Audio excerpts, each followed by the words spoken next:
नमस्ते, प्रणाम। मैं सिंगर अनामिका यादव और आप सब कैसे? उम्मीद करते हैं आप लोग स्वस्थ मस्त होंगे और आप सबके बीच एक राम भजन लेकर आई हूँ।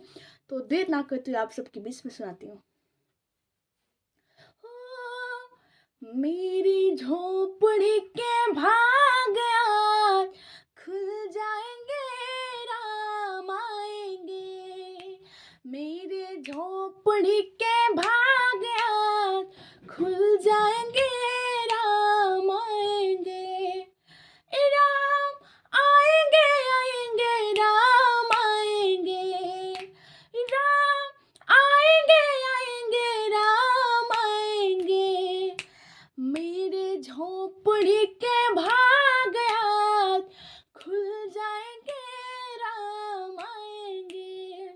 ओ राम आएंगे तो अंगना सजाऊंगी, दीपो जला के दिवाली मैं मनाऊंगी।